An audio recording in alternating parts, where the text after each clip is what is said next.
Golly, tired. Okay, congratulations. I mean, I know that you were clearly a little bit frustrated with your performance, especially I'm sure the way the fight ended, but I mean, a win is a win, right? So how are you feeling right now? Oh, a win is not a win. You know what I mean? Most guys would be super happy about that, but to me, you're not truly winning a fight until the ref's pulling you off. If you ain't catching a dead body, you ain't get the dub. You know what I mean? That was a 5-round fight. My cardio was starting to fail. My body was starting to fail. He would have been the winner of the fight. So you gotta treat every fight like it's a main event. You gotta treat every fight like it's a title fight. You gotta treat every fight like there's no ref in there. So just gotta be better. You know what I mean? I told Dana if they want to run it back, we can run it back. I ain't scared of no man. I was going to ask you, you kind of touched on it. I mean, you said in the cage, I think that was a 10-8, you know, round 3 the other way. Was it just that simple? I mean, I wondered if it was adjustments he made or if you just said the cardio was starting to go a little bit, how you can tweak that. I couldn't move the way I wanted to move tonight. You see I had those little knee sleeves on? That tells you a lot. So therefore that made things a little difficult. No excuses. He made some adjustments, caught me with a few good shots. He did his thing, you know. I guess I'd better be happy I didn't have Darren Stewart tonight because the striking wasn't where it needed to be. So hats off to Darren Stewart, but like I said, we can run it back. Yeah. You keep mentioning, hey, we'll do it again if you want to. Is it something you want to do? Kind of. You know what I mean? I envision myself submitting him. And to be honest with you, in the 3rd round, had he not stuck his fucking toes in the cage, I probably would have subbed him. You know what I mean? It's like you were on top, and I pulled that Kimura, and you knew it was tight. You stuck your toes in the cage. I told him, hey, that's cheating. And he said, you're right. So, I mean, it is what it is. I'm going to go back, and I'm going to watch the tape. You know what I mean? I think he's a great guy. So, you know, if the organization wants me to do a rematch, I'm down for a rematch. I need to go back and watch the tape again. But the judges probably gave it to me for a reason, and then I'm also gonna think about it like this. If he didn't stick his fucking toes in the cage in the 3rd round, I probably would have been on top elbowing him in his fucking dome the whole time, right? Excuse my language, but it's the truth. You know what I mean? It's like, I like the guy a lot. So, I mean, you know, maybe we can go smoke a blunt, I don't know. What'd you think about talking to you at the end? I thought it was awesome. I started laughing. I was like, he said something about let's go, and I was thinking in my head, like, motherfucker, I can't go. If I could go, I'd go, you know what I mean? Like, I don't know what you want me to do. You want me to get up, do a backflip, kick you in your face? This ain't Mortal Kombat. I can't do it right now, you know what I mean? But it is what it is. Hats off to that man. He had a good 3rd round. Fair enough. And last thing for me, you know, you said you do it again. I'm sure you take another matchup. So do you need some time off? I mean, you kind of touched on maybe the knees aren't 100% right now. So do you need a little time to rest or heal up? It takes 2 weeks for a PRP shot to do what it's supposed to do. You know what I mean? So last time I hurt my shoulder in the middle of a fight, I went and got a PRP shot, and 2 weeks later I felt better. You know what I mean? Don't put the mask on now. Take it back off. We all been COVID tested. We all clear. This is the bubble. So it's like, no, I mean, it only takes a couple weeks for a PRP test to go through. The same amount of time it'll take for my stitches to heal. The same amount of time it'll take for me to be back on my feet, back going.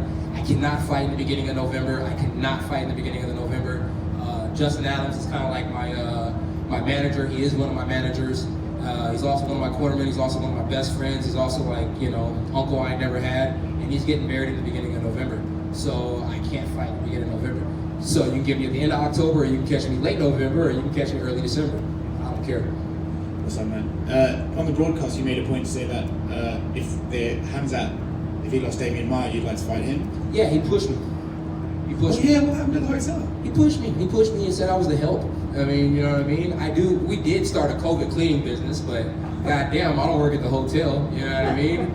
And don't tell the freaking people you don't know who I am when we got a little thing at the thing. I don't know, man. The guy's, he's playing a role. You know what I mean? What you guys see from me is what you get. You know what I mean? What you see from some of these other guys is what you get. Kind of reminds me of a John Jones situation. You want to be this, you want to be that. Then when shit hits the fan, we find out who you truly are. So give it a couple years, you'll find out who that guy really is, right? You damn sure ain't Khabib. So what exactly happened there? Was that the hotel and you just sort of walked past each other and then he started a confrontation, or what happened? He's seen my thing. He's seen my comment about where's your mask at on the thing, on the ESPN thing for when he was running around giving the guy money. I think what he did was a fantastic thing, and I don't think that he wanted somebody to record while he did it. You know what I mean? I don't have a problem with being a realist and keeping it true. But you put your hands on me, you know what I mean? And eventually you're gonna have to catch it. I'm professional, so I'll be professional as much as I can, especially I don't want to get kicked out and miss my big payday. I mean, you know what I mean? You guys seen Harlem Nights, right? Yeah. You remember Eddie Murphy was getting into it with the big girl and he blew her big toe off? Don't fuck with me. You know what I mean? Don't fuck with me. Speaking of that, going back to this fight tonight with Darren Stewart, there was a moment, bit of an unusual technique from him where he just punched your foot. He punched my foot? Yeah. Yeah, and the battle my foot's hurting now too. You know what I mean? I feel like I stepped on a Lego. You know what I mean? Hats off to him. You know what I mean? But nah, Darren Stewart, good guy.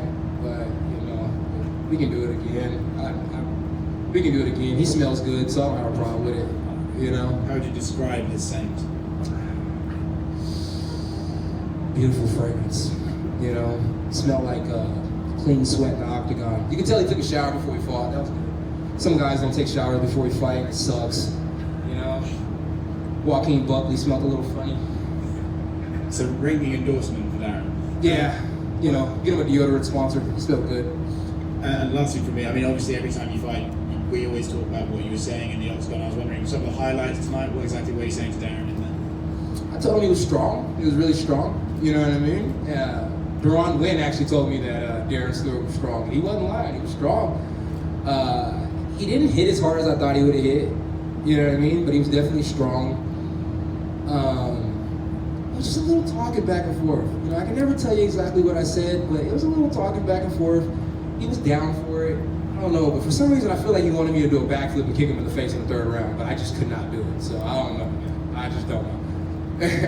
But it was fun. What's wrong with your knees? Why'd you need the braces? I twisted it up last fight when I was throwing some of my kicks and stuff.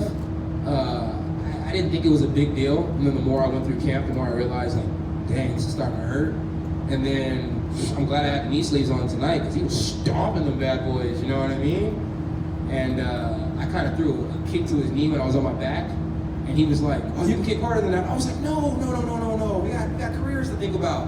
And I was really just hoping that he wouldn't hit my knees any harder than he was already hitting them. So, you know, hats off to Darren.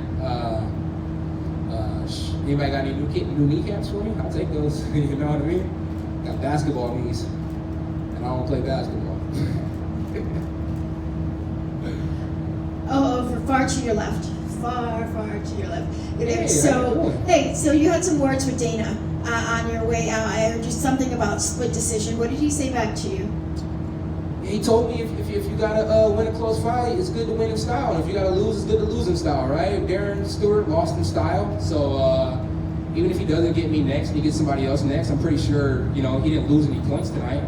You know what I mean? I'm pretty sure he's gonna get praise online for losing a close fight, and I'm gonna get more discredit online for winning a close fight. So it's weird how this thing works. This ain't boxing, this is MMA. Fans are pretty harsh. I don't really care, I love them anyways. You really wanted the sub tonight, and you've said multiple times that you could run it back, but in terms of your career, who do you want in the top 10? In terms of my career, who do I want in the top 10? Who's in the top 10? Well, there's a champion in your division for certain. I mean, do you really want Damian Maia just to kind of iron out that wrinkle? You said Damian Maia to earn out the wrinkle? He's 170. Right. Right? I'm sorry. Do you want to put yourself more into a championship conversation? It'd be nice to run it back with Stewart. No. No. No, I'm not worried about a belt. I'm just worried about my check. You know what I mean? I think a lot of guys come to the UFC or they go to organizations and they're so worried about gold. Look, my pinky ring is in my sweatpants, but it has my symbol on there, right? And that's gold. That's gold. You know what I mean? It's nothing fake about it. It's gold. I got some good jewelry back at home in Texas. You know what I mean? If I want gold, I'll go buy plenty of it. I just bought a brand new chain. It looks lovely. You know what I mean? It only costs 10 grand to get a brick of gold. I'm not really worried about it. You know what I mean? I would love to fight the best. I'll fight whoever they give me, but I'm not here chasing the title. I'm here chasing checks, so that way if my kid wants to go to college, he can go to college. And that way I can buy this $319,000 house I just got. You know? And speaking of check, how's your COVID business doing? It just got started, but it's averaged to make about what'd you say, Cowboy? $3,000, $4,000 a month. It's nothing special right now, but you give me the next 6 months, and I guarantee you we'll do some good numbers. I mean, I've been working for janitor businesses my whole life. My grandpa owned one, so I plan on showing them how I thought it should have been done. And you talked, you could buy a lot of body wash with that extra change. Did you shower before you got to the octagon today? I always shower before I fight. I shower before I work out. I shower after I work out. I shower a lot. Matter of fact, you can go home and ask my old lady and ask my mom. They have to wash clothes about 5 times a week. I shower a lot. Don't ask me what I do in there. I sing songs, guys. You guys got bad minds, man. What's going on with you guys, man? Ken, one more. Who do you like between Izzy and Paulo Costa? You know what? Well, somebody's always gonna have to go. Dude, I give Izzy a hard time online because I have a feeling he's gonna be in that spot for a long time. And he likes to play those mental warfare games. So if I ever did have to fight for a belt, it'd probably be against Izzy, right? So I like to play that mental warfare game with him ahead of time. But a good chance Izzy's gonna win. He's too smooth. He's too fluid. You know what I mean? Pollock still comes forward. He has a lot of good things in the belt, but overall his arms just too damn short. You know, too damn short. T-Rex.